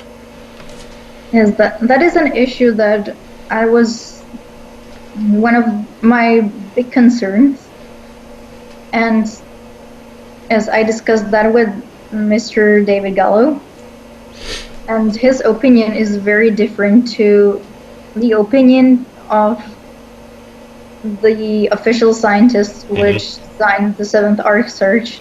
Like, those scientists, they say that the plane couldn't have crashed at the Maldives because the debris then would not cross the equator, or that the debris would go to the islands. And so far there was no debris found. And I suppose their argument is, as I've been saying, it must have been much more south in the southern Indian Ocean, and basically their argument would be that the timings of debris starting to arrive is more consistent with the debris floating across east to west from somewhere much further south than, say, the Maldives. In other words, the argument would be, why didn't we have debris, first of all, potentially being pulled back towards the Maldives? Why isn't there debris in the Maldives? And next of all, why didn't debris turn up in places like Madagascar, Mauritius, Mozambique, and right along the East African coast? Well, the thing with the debris is that we don't exactly know when did the debris land there. Just the fact that nobody found debris before June or July 2015 doesn't mean there wasn't debris already at the beaches. Those are like hundreds of kilometers of beaches at the East African coast.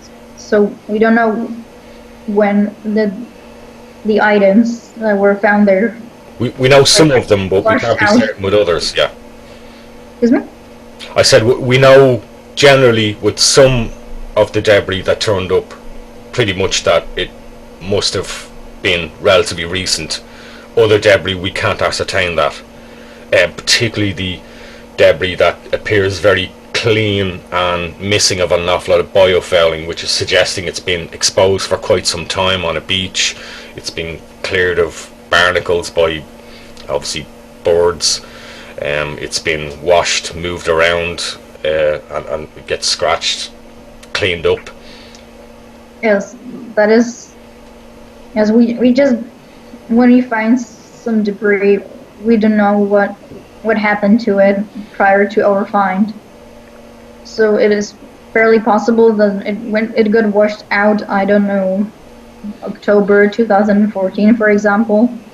Then 2 weeks later, a storm came, so it went back to the sea. It was swirling in the sea for another half year, and then it went back to the shore. We just know. And what David Gallo thinks about this, he disagrees with the researchers from Australia, and he says that he thinks that the sea is too unpredictable to make any reverse precise current simulations, because, as he said, that he was working on a project regarding the ocean actions based on global warming, and so he has a lot of knowledge regarding the flow of the currents, the surface currents at the ocean. And he knows that, he told me that the ocean really is unpredictable. So it's very hard to, because it is not only the currents that change upon every season and based on weather and so on. It is also the wind that also influences where the debris is going to go. And there aren't just currents in the sea. There are also some vortices, giant vortices, that cause any potential debris on the surface of the ocean to circle around and just stay on the spot for quite a long time. So that's it. And okay. Sorry, go on. They also say that if the debris crossed the equator, some debris should have ended up in Indonesia. However, just because debris wasn't found yet, doesn't mean the debris is not there. Well, back to that adage, aren't we, that the absence of evidence is not evidence of itself. Yes. Kristyna, Correct. I want to move on to just in general about your own perceptions of how the media have dealt with this case, and I suppose in general how, because I've certainly found that over the last 5 years, I never remember, certainly I suppose that the most significant air crash prior to this probably would have been for me, with any kind of similarity, was Air France in 2009 off the coast of Brazil. And I've found that the media seems to treat aviation tragedies, disasters, very much differently now than they used to. What's your own perception of that now?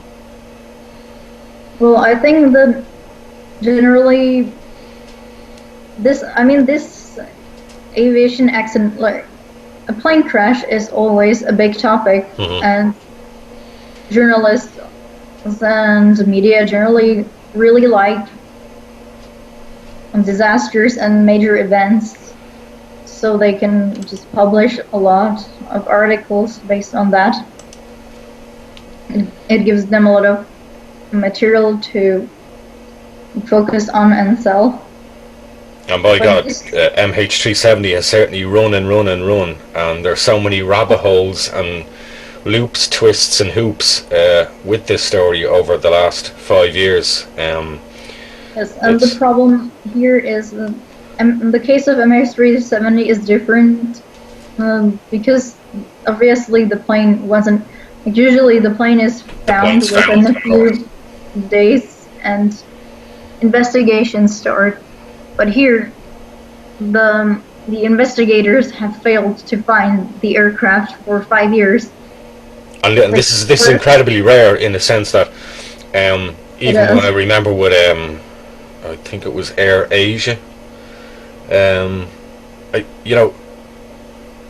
even 2, 3, 4 weeks is very, very rare to take that long to find what we would call the subsea resting site of an aircraft. And I'm talking specifically when there's an accident at sea and an aircraft impacts the sea or out in an ocean. So this is why this case is so rare and so challenging, because we have so limited information. And as I always say, and I'm speaking from a journalist perspective, when and you could extend this to many situations, criminal cases, other kinds of investigations that media get involved in. When there is a vacuum of evidence and a vacuum of information, there are so many out there that are only too willing to fill that vacuum, and often that vacuum is filled with speculation, rubbish, just complete, that isn't helpful to anybody, and certainly is not helpful to the next of kin, and families and friends of the people trying to get accurate information. And obviously social media has played a huge part in that, because it is now so immediate. Just your thoughts then on not just specifically MH370 by all means, the impact of social media. I suppose, I don't know what your own thoughts are. I kind of have the view that in one way it has been, I've seen a lot of very positive things, because one, the family and the friends of those on board at least feel somehow directly supported by a wider network of people, and there's been positive things with where there's been debris finds, where literally privately as investigators and as a journalist following this, we've often been able to make conclusions about identifying a piece of debris before we even get an official confirmation of it, because people and networks of people are working together to source information, and the power to be able to very quickly source that information. And sometimes our wheels, as it were, turn a little bit quicker than the official wheels of the investigation, who, of course, I understand, have to be so careful about anything they confirm, anything they say, and tend to veer on the line of reluctance to confirm anything unless they're absolutely certain or sure about it. So just your general thoughts, and of course the more negative aspect, I suppose, of social media is that people who really maybe don't know an awful lot about aviation think they know more than they know, and then really start putting out a lot of misinformation and speculation and opinions, which doesn't really help all the time. The important thing to realize is that the purpose of the journalists in, for example, tabloid media, is not to inform people that much as earn publicity and cost, make the news. Sell newspapers and sell advertising. So they would just write anything that would attract readers' attention, even though it's a total nonsense. So we have to be very careful to pick the right source of information, which are renowned media, and certainly not certain tabloid media. Right now, okay, this weekend, in fact tomorrow, is in Kuala Lumpur is the family's 5th remembrance ceremony.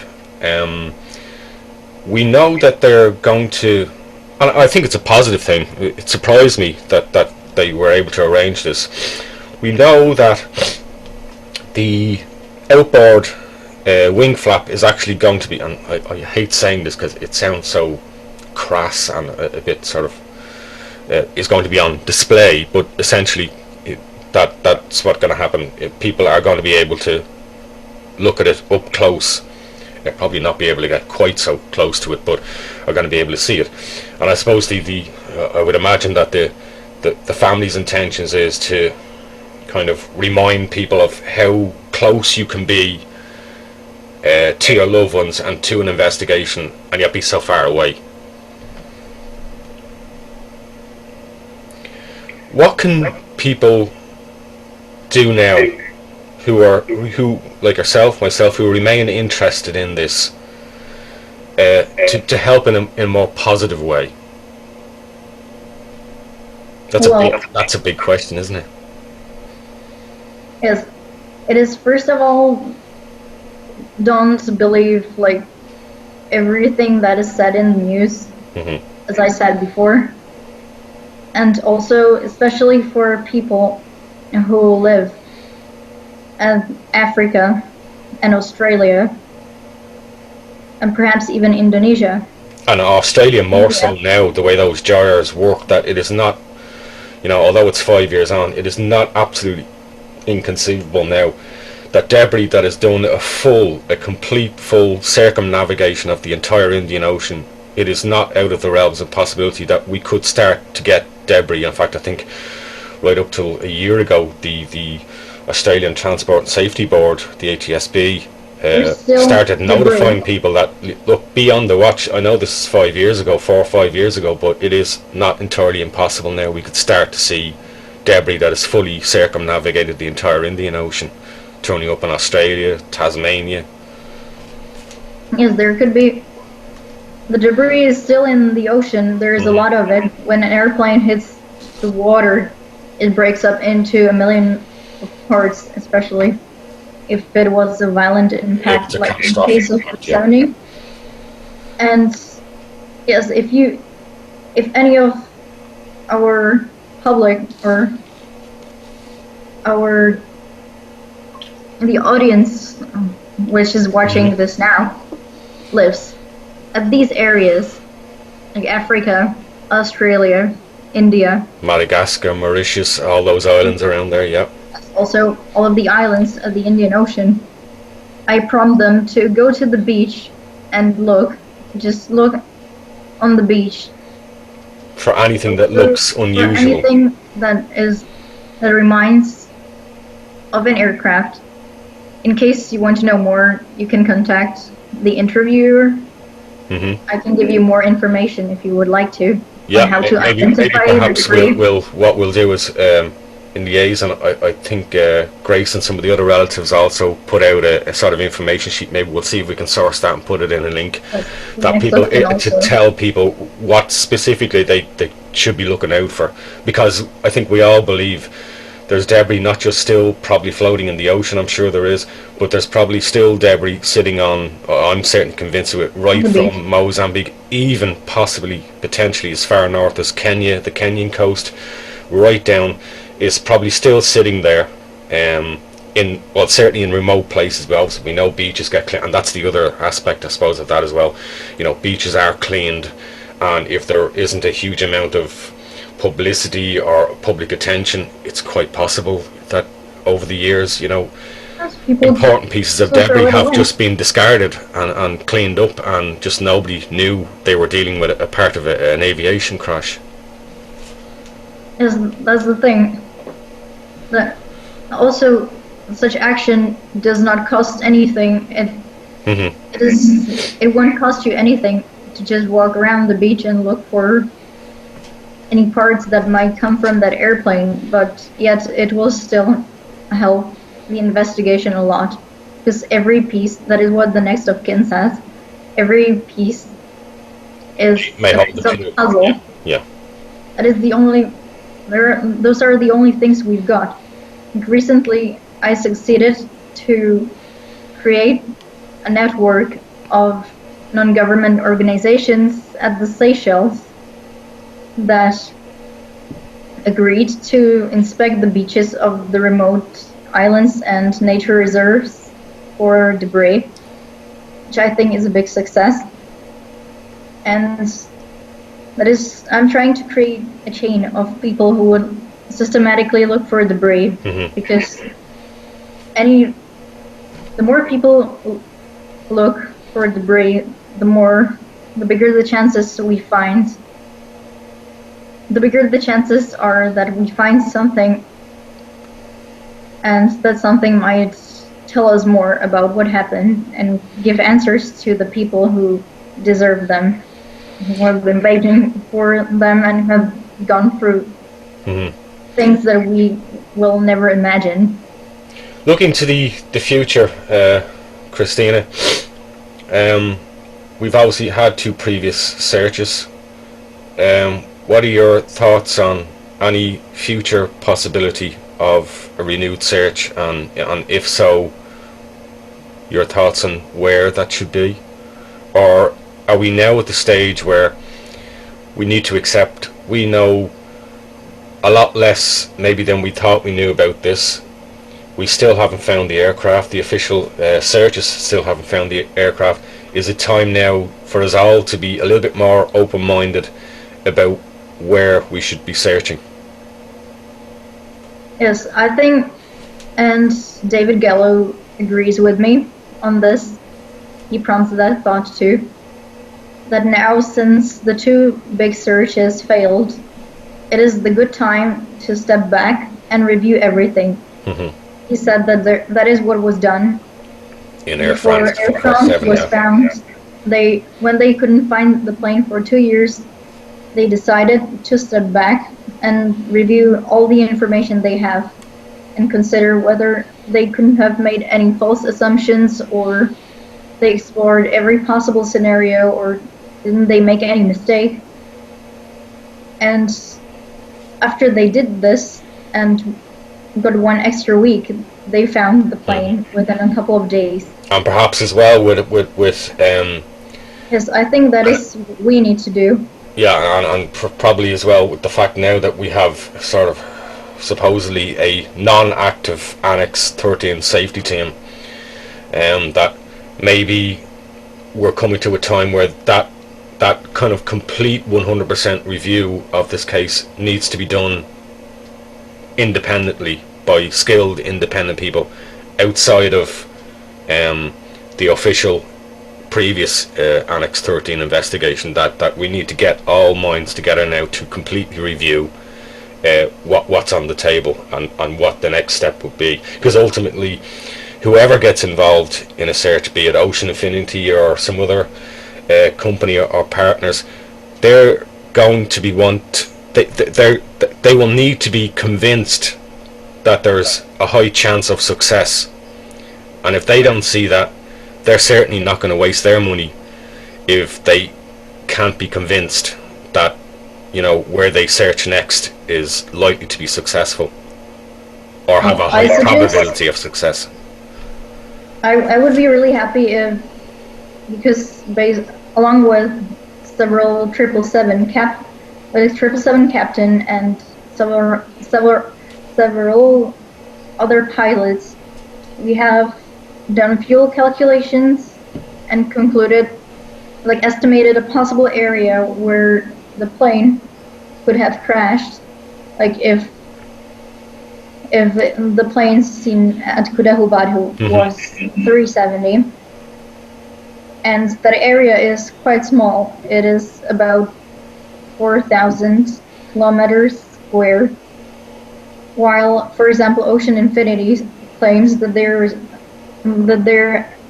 abilities are to search 1,500 kilometers square of ocean per day. Per day, which is extraordinary how we've advanced since 2014 and where we are now.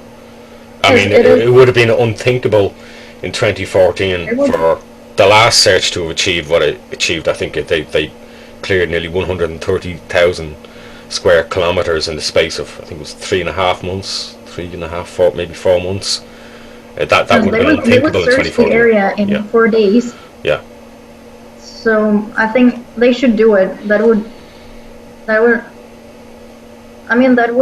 is also a way how to really confirm or debunk the Maldives theory. Yeah.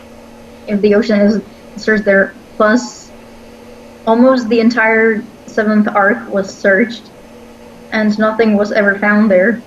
And there are experts, oceanographers like David Gallo, who raise questions about why there is no surface debris at the 7th arc.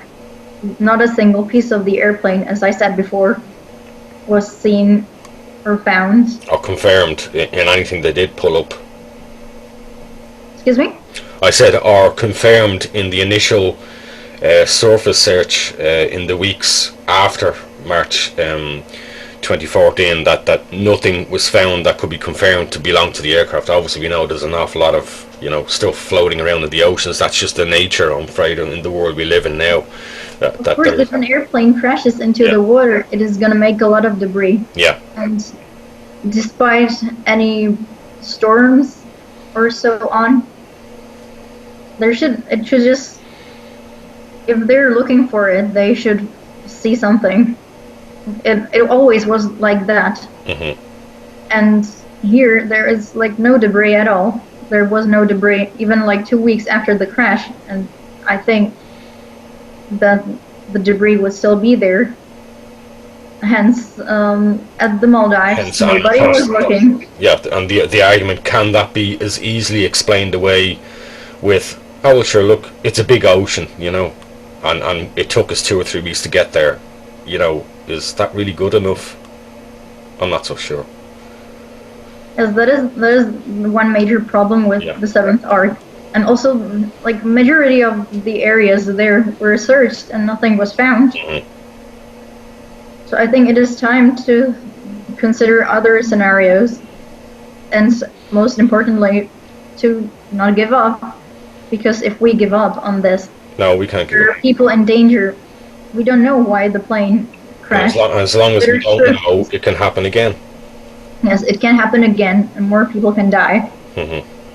It can happen to me, it can happen to you, it can happen to anybody. And the thousands upon thousands of people who fly every day are endangered every single day. That is the reason why we investigate air crashes in the first place, to find out what caused the crash and avoid it happening again. Exactly, and as I keep saying to people over and over again, it is not to point the finger or blame someone. That's not what an official investigation is about. That's entirely separate, and that's to do with a criminal investigation.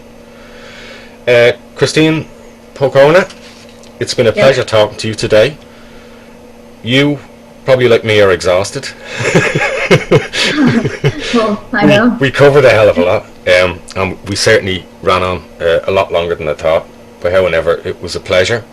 And thank you for giving up some of your time. Just incidentally, before we go, Kristyna, is there, and you don't have to affirm or not confirm, the report that you have done up on the Maldives sightings, the eyewitnesses, and some of the post-analysis that you did, is there any chance that perhaps in the coming weeks, months, that we may see that publicly online, that you may release it?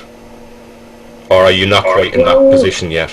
Perhaps not currently. Maybe in the future it will. In the future, okay. Because of the activities I'm involved now in, I cannot, or I do not, I prefer not to publish anything. I understand that. Yeah, okay. Kristyna, it was great talking to you today. Enjoy the rest of your evening. Thank you. You take care, okay? Nice. Bye-bye. And goodbye.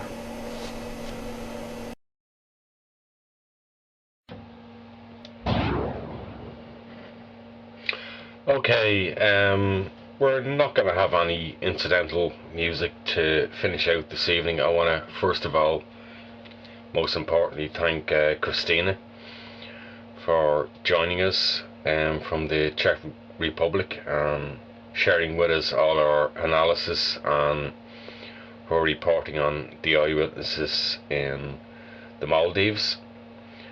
Look, if there is one thing I've learned over the last 5 years, and particularly in the last year, it's kind of to have a little bit more of an open mind, which can be a challenge for me because I'm very much science driven. I want to just say, just in case, in reflection of the interview with Kristyna, if you thought I was pushing her, it was just that we were both conscious that we had a hell of a lot of information and detail to get through. So if you thought I was pushing her in any way, I apologise for that. But there was a hell of a lot, as you can see, in that interview. Look, all I can say is Alan Gibson has interviewed the eyewitnesses in the Maldives. Kristyna has, and many other journalists have, and I think all of them take away the fact that they're genuine and they are simply doing a basic civic duty in reporting what they've seen. There is no doubt throughout this world, every day, there is low-flying aircraft witnessed by people that seem unusual. But the reality is, most of the time, that's because an aircraft has just taken off or is just about to land at an airport. And that's what's significant about the Maldives eyewitnesses. That's what makes it somewhat different than other reports that eyewitnesses have made about Malaysia Airlines MH370. To this date, there has never been any proper identification of what aircraft those eyewitnesses saw. None of them have ever claimed that it was MH370. They have simply said what they perceived or saw. Now, as many of you know who followed these episodes on Radio Espial, I'm very much factually and evidence driven. And I'm reminded of what Blaine Gibson said, and I'm paraphrasing. You either accept what the eyewitnesses in the Maldives state they saw, if it was MH370, or you accept the Inmarsat data and the experts that have analysed that. I'm not a satellite expert. It's one or the other. Neither can coexist. It's one or the other. If the eyewitnesses did genuinely see MH370, there's something seriously wrong with the Inmarsat data. And because I'm scientifically and factually driven, I remain, and some of the reasons I outlined with Kristyna, I'm circumspect about the eyewitnesses. That doesn't mean I'm saying they're lying or they're not right. They simply reported what they saw. It's one or the other. It's much like theories that claim the aircraft may have actually impacted the southern Indian Ocean beyond the 40 degree latitude.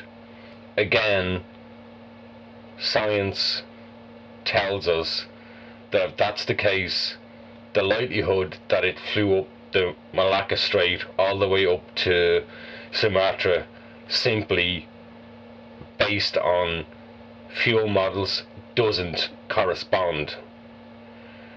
So it's one thing I've always had to consider, and too many people pull all this data together and claim things but don't realize that certain aspects of a theory that they put forward is ultimately flawed, because the aircraft can't get to a place based on its fuel. If it flew up the Malacca Strait, it can't get to 42, 43 degrees south. And that's where we are, and I'm learning to keep an open mind. But look, that aside, I want to more focus on the weekend that's just passed,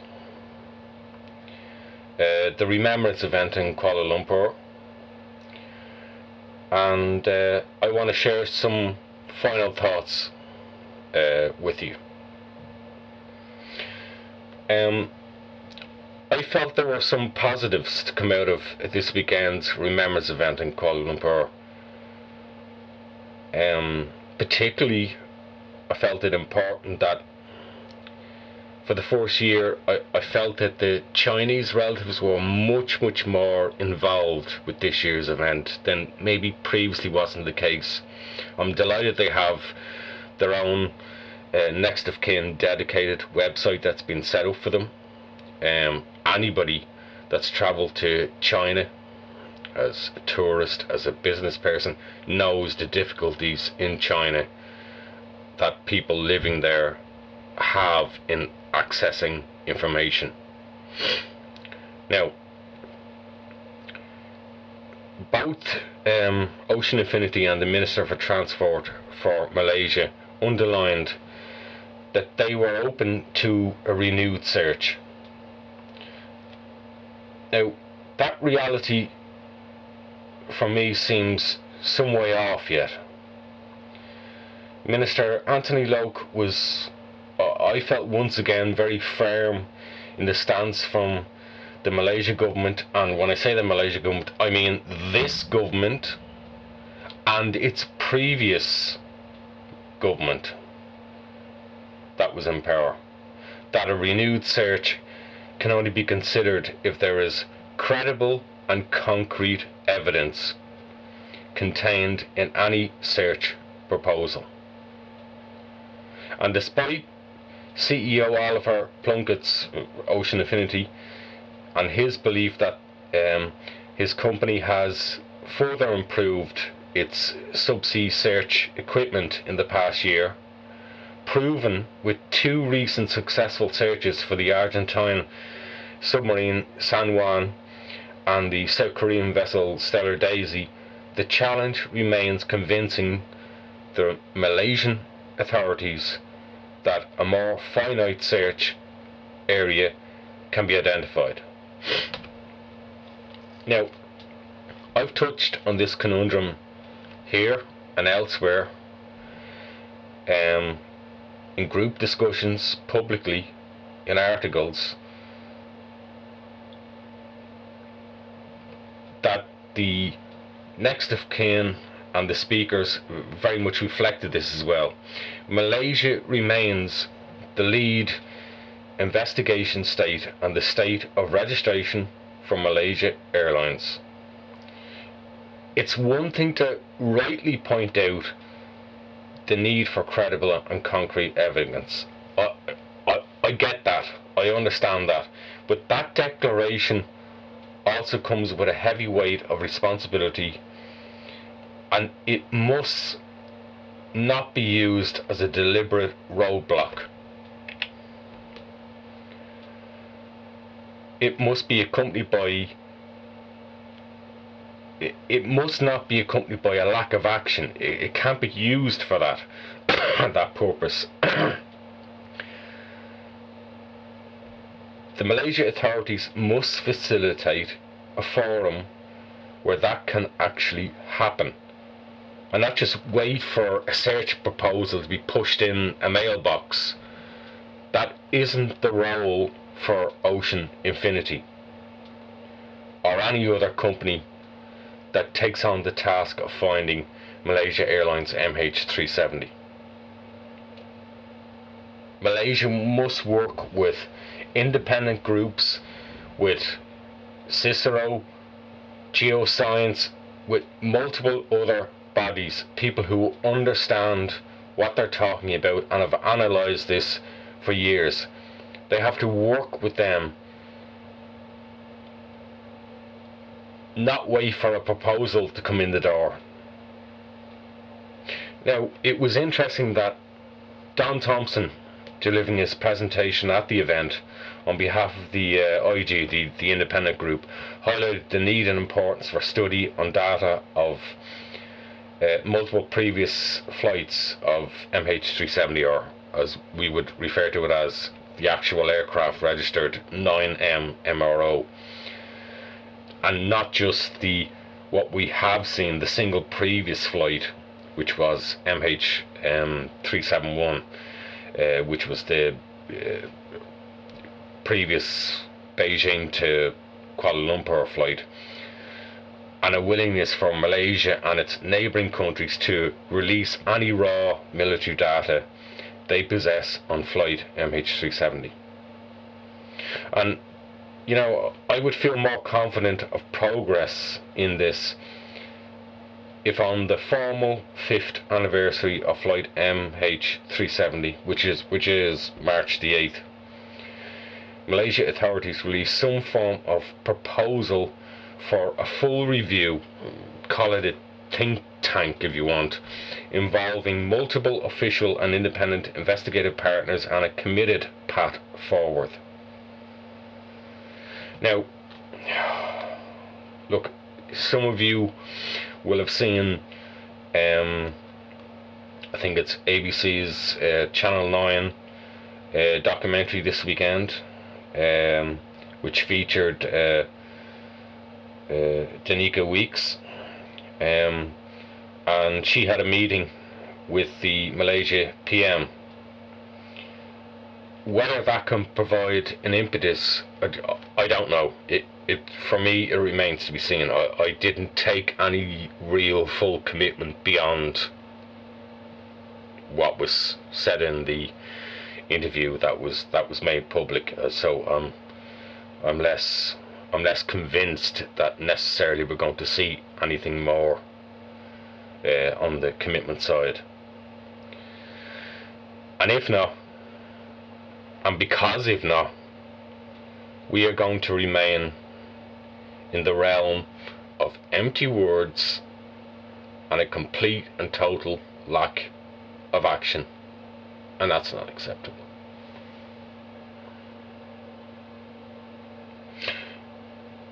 Thank you for listening. In the links below this podcast and videocast, you can see all the you can find our social media links, you can find the website, and once again, thank you for joining us, and thank you for our guest Kristyna joining us and making the effort to actually go to the Maldives and interview eyewitnesses. I bid you good day. You have been listening to Radio Espial, a series of podcasts brought to you across the internet by TIPM Media and presented by investigative journalist Mick Rooney. Please feel free to leave a comment and visit our links provided in this podcast production. Thank you for your support.